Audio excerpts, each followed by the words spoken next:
Welcome back to LimQ Plus, everyone.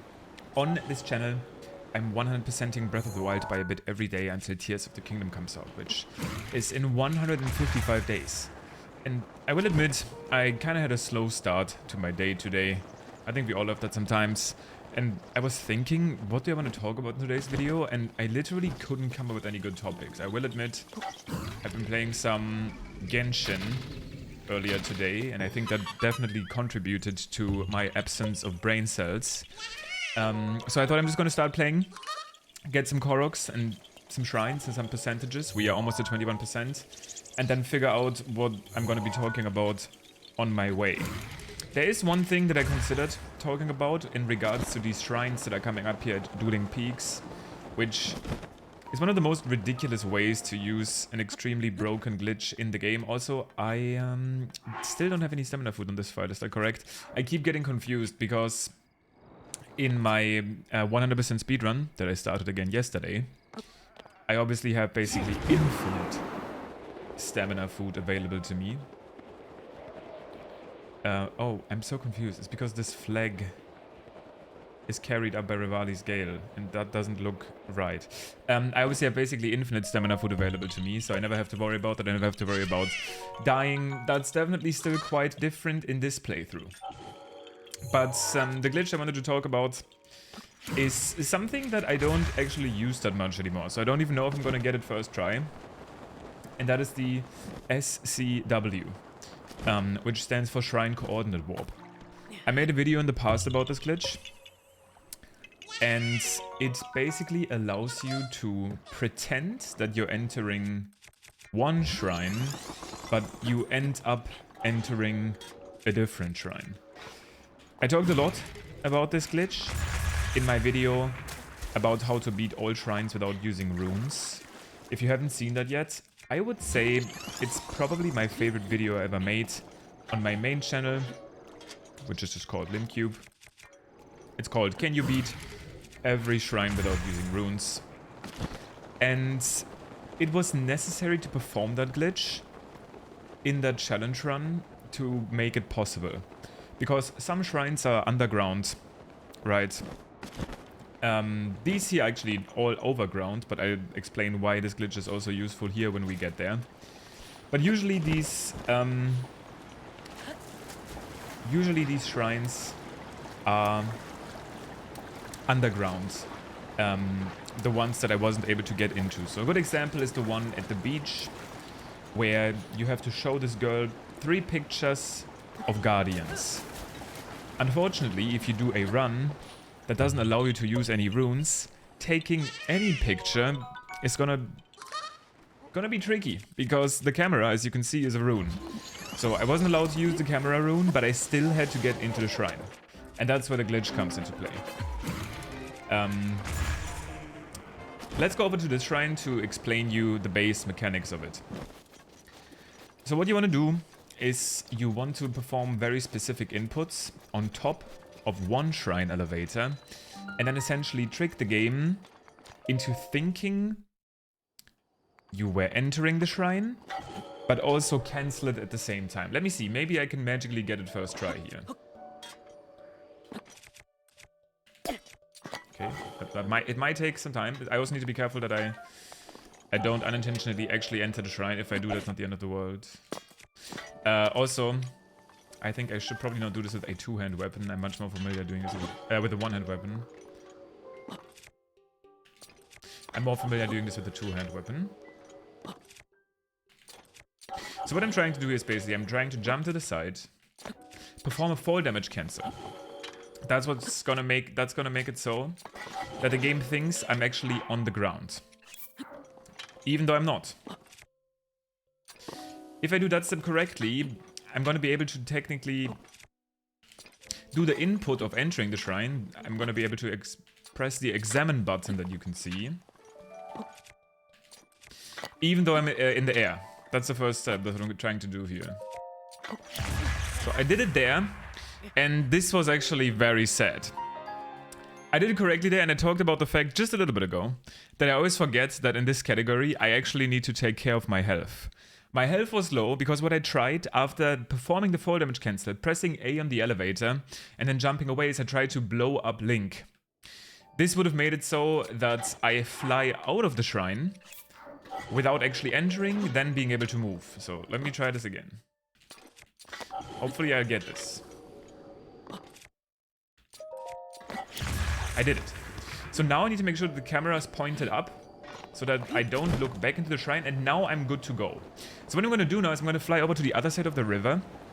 And the game right now remembers that I was supposed to enter a shrine, but it also cancelled that animation. But by now turning around, the game will remember that I was supposed to enter the shrine. But the second the game remembers that I was supposed to enter the shrine, it will actually check around me which shrine is closest to me. And the shrine I entered here, the Twin Memories, the Chevanir Shrine, might be a different shrine than you think. Because as you can tell, I started this whole process on the shrine of the bottom of the Dueling Peaks, and now I'm up here at Chevanir. And this is how the Shrine Coordinate Warp is used in speedruns. Being able to scale this entire mountain by one simple glitch is really nice. This glitch gets even more powerful once you use it, for example, like I said, to once you use it to enter shrines that are underground. If the most near shrine to me would have still been underground, I would have still been able to enter the shrine. So by performing this glitch and then making your way to a shrine that's still underground, you will still be able to enter it, even if you haven't done the quest line for it yet. And that's extremely useful. Oh, I need to cook these apples. That's the whole reason I got them. In tomorrow's episode, I'm gonna do some stacking up. I'm gonna do some items. Stacking up. I'm gonna get some arrows. I'm gonna get some food. That should be another interesting talking topic. Basically, what I do, how I prepare to explore in Breath of the Wild, like what items I get. But yeah, this is a pretty cool showcase of the Shrine Coordinate Warp. It's also going to allow me to get these Korok seeds. I'm currently not doing these shrines. This is because it's not needed to get 100% on the map. Maybe I'll do them later for fun. But yeah, that's how that's done. That's how that looks like. Some of you may have already seen this glitch or heard me explain how this glitch works because you've watched my video. But I thought this is a cool thing to show anyway, since we are at these shrines right now. I'm going to go down to this rock here, there's another Korok seed, and over to the slab, and then we should be pretty close to 21%. Now, the Shrine Coordinate Warp, main uses in speedrunning are for two specific shrines. At least in the old shrine speedrun. There's more where they save a bit of time, but the most time you can save with these glitches is number one, the secret shrine in Kakariko. By performing the inputs here on this shrine and then moving over here, you will be entered to enter this shrine when it's still underground, which allows you to skip a huge quest line. If you've gotten this shrine, the Lagnaroki shrine, in your casual playthrough, you know what I mean. It's a very long quest line, and being able to essentially completely skip it is great. For speed purposes. And then the second one, which is the biggest one by far in an old shrine speedrun, is the one in the Gerudo Desert for Rakat Sunzo. Rakat Sunzo is a shrine that requires you to do a sand seal race. By the way, I won't be able to do these glitches in this playthrough because if the shrine will still be underground after performing the glitch, even after you've gotten the spirit orb, and you won't get the location for it, so the map percentage is not going to go up. So this wouldn't actually help us in my case. But what this allows players to do, the sand seal race skip, is allows people to completely skip the